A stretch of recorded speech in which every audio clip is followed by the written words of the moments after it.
This informal footage, shot during the production of The Seventh Seal in 1956, takes us behind the scenes of the film that would make Ingmar Bergman and his regular troupe of actors known to audiences all over the world. Not that this was even an early film, he'd already directed 17, but it was so different from the rather sexy modern comedies that he was known for. One reason why it stood out was the presence of Bibi Andersson, here seen playing to the camera, who would go on to star in a dozen more films made by Bergman. Another important figure sharing this journey is Gunnar Fischer, who'd already photographed 9 films for Bergman. They're all on their way to recce, one of the key locations for the film. This is the stony beach and cliffs of Hovshalla, on the coast of southern Sweden, where the opening scenes of the film will be set.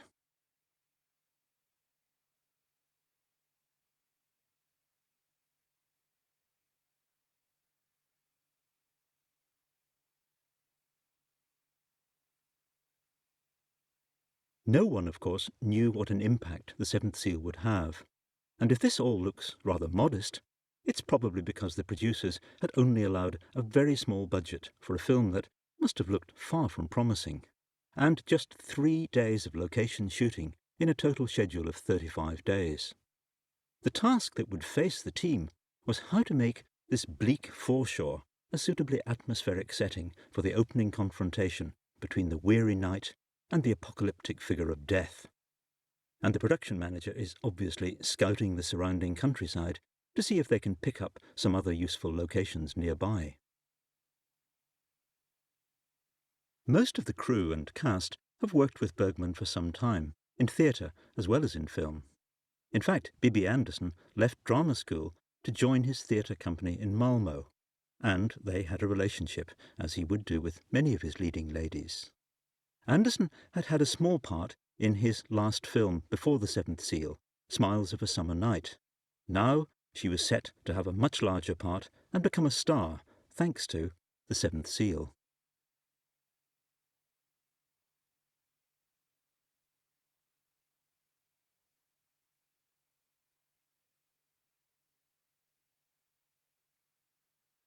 In this informal company, Bergman is very much at the centre of proceedings, wearing his trademark beret and leather jacket, and acting up for this home movie scene. The funding of the film had only come through after he won a prize at Cannes for Smiles of a Summer Night, and there was a lot riding on a film that dared to tackle a solemn theme set in the Middle Ages, at a time when almost everyone was making contemporary stories about youth and revolt against the older generation. Would Bergman succeed in making his own religious doubts convincing for others?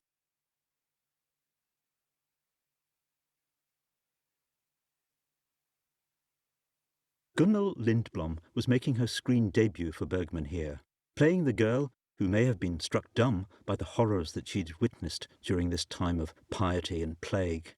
She'd already played Gretchen in his theatre production of Faust, so she would have shared Bergman's vision of the medieval world. In fact, it was while working at Malmö 2 years earlier that Bergman wrote the first version of this story, called A Painting on Wood, in which it's the knight who never speaks. But already here he had the holy couple of Joff and Mia, with Bibi Andersson playing the same part, and Gunnar Bjornstrand also playing his original part as the cynical squire who mocks his master's agonized religious doubts.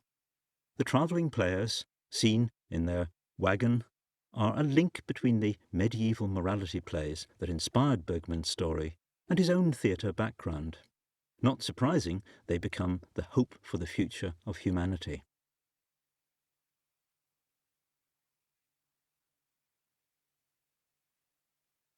Here's our first sight of Max von Sydow as the knight who would be forever identified with this role. Although von Sydow looks very medieval, he's also a modern figure, wrestling with his doubts about God after what he's seen in the Crusades, and how this supposedly Christian society is reacting to the plague. The travelling players seem to be the most human of all the characters in this fearful society. They've been compared to the biblical Holy Family, Mary and Joseph and Jesus, who are once again having to escape from persecution, although ironically, it's being carried out now by people acting in the name of Christianity. The other couple seen in this sequence are Plog, the blacksmith, and his wife, two more representatives of the ordinary people, trying to keep their sanity and their decency in a world that seems to have gone mad. A world that was once described by the historian Christopher Hill as the world turned upside down.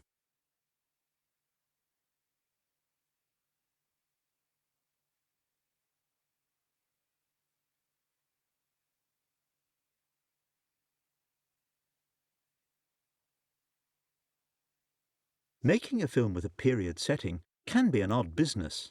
This looks like an antique wind machine in use at the studio, which itself is ringed around with modern buildings. Bergman used to joke that you could see some of these through the supposedly medieval trees if you looked carefully.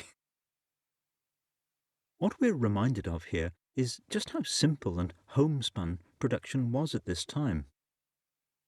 Swedish cinema had a long and distinguished history, stretching all the way back to the teens. But it would be thanks to Bergman that it would recover its international market.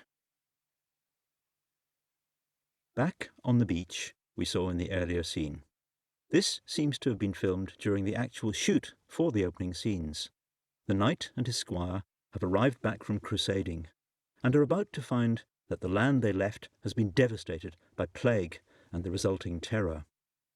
Their horses enjoy being in the surf, and these will provide the link into the following scene when the pair meet the travelling players, with their horse quietly grazing. The scene here is slightly reminiscent of another warrior on the beach, the pilot in Michael Powell's film A Matter of Life and Death, who bargains with heaven to prolong his stay on earth. Here it's Antonius Block who will bargain with death, while his squire just wonders where food and lodging can be found. An arc light on the beach, far from simple to organise under these conditions, and Gunnar Fischer lining up a shot on the same beach. Eric Strandmark, who plays the older actor, seen here hamming up a scene with Inga Gill, the blacksmith's wife, whom he will seduce in the course of the story, although not, I think, with that technique. We're in the knight's castle, with the wife he hasn't seen for 10 years, and thanks to the deal that he has struck with death, he's able to entertain the motley band who've joined him. As they prepare to film the scene, which is an island of calm in a land that's been torn apart by plague and fanaticism, we can also sense the camaraderie of Bergman's cast, many of whom are old colleagues and friends. They really do look as if they're enjoying a meal together, although on the movie set.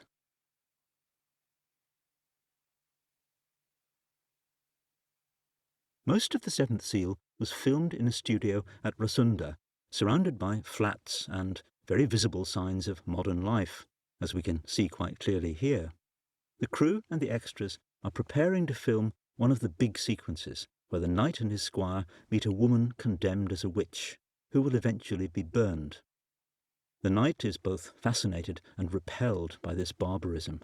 And of course, we're reminded of the whole history of witch hunting, which was probably fresh in people's minds from the impact of Arthur Miller's play, The Crucible, which appeared only 5 years earlier. The fact that this is being filmed in such modern surroundings helps to underline that it was very much a parable about the fears of the 1950s. The knight and his squire aren't so much medieval everymen as are representatives in a strange and barbarous society. The scene that's being prepared is probably the most impressive set piece in the film, in stark contrast to how much of it is in close-up and highly personal. This is the procession of the flagellants, a movement that swept Europe during the time of plague, whose followers believed that by doing extreme penance, torturing themselves in so many ways, they could atone for the sins that had caused God to unleash the plague. And in all of cinema, this is one of the most terrifying dramatizations of such a perverted belief.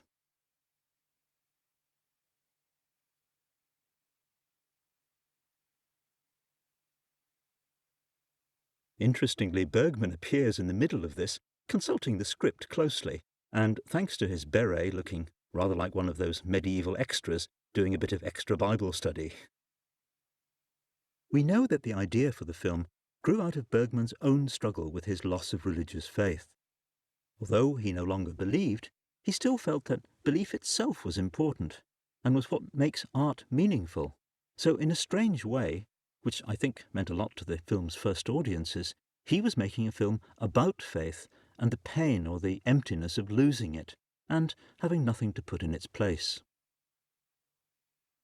Which is the drama that Max von Sydow conveys so powerfully, not only in this film, but in others that the two would go on to make together, films like Through a Glass Darkly and Winter Light, in which we still feel that pain caused by the loss of religious belief. The knight may have lost the faith he went to defend on crusade, but he can still believe in innocent humanity, which is why the young couple in their cart are so important as a symbol of humanist optimism. And Niels Popper, who had worked with Bergman in the theatre, together with the irrepressible Bibi Andersson, were ideal to project this healthy animal normality. These are going to be the survivors of the disaster that's engulfed the rest of society. Bergman tended to work with the same collaborators over long periods, relying on their intuitive understanding of his needs.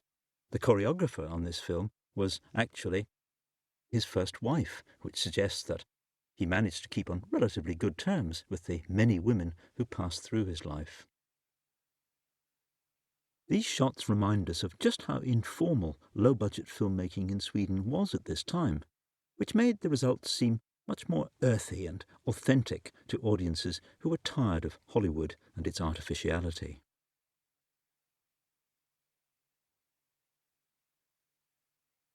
The original play on which the film is based was called A Painting on Wood, from the idea that it brought to life a medieval painting. And Bergman did actually go and visit some famous Swedish wall paintings before starting the film. Although the film's settings are mostly very simple, using extreme contrasts of light and dark, the ornate painted set captures the medieval spirit, just as Gunnar Bjornstrand manages to convey the idea of being a survivor, a kind of baldric figure who understands the bottom line and acts as a foil to the knight's lofty idealism.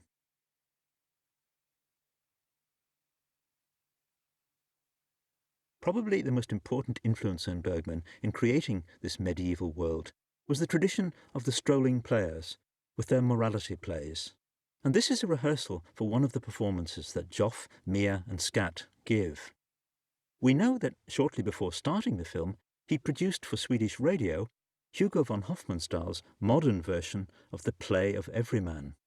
And that spirit of elemental comedy and the awareness of the transience of human life seems to run through the film. It's the point where Bergman's experience as a stage producer, and his experience in radio, and his ambitions to use film to reach beyond both of these all come together. And it's even more intriguing in this fragment of film to see the rehearsal taking place against the bare studio walls as well as the set, to produce a kind of Brechtian vision of the heart of the film.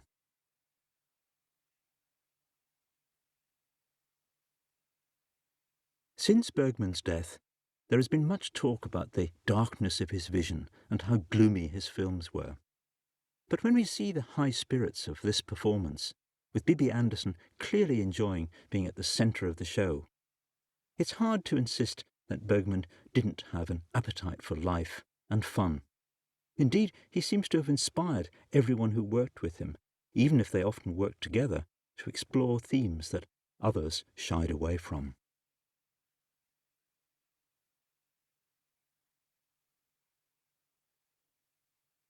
Finally, in this collection of scenes filmed during the production, there's a reminder of how the film itself manages to bring the whole mystical sense of apocalypse down to earth through the wonderfully concrete characters and simple images. It really is about things unseen and unshowable.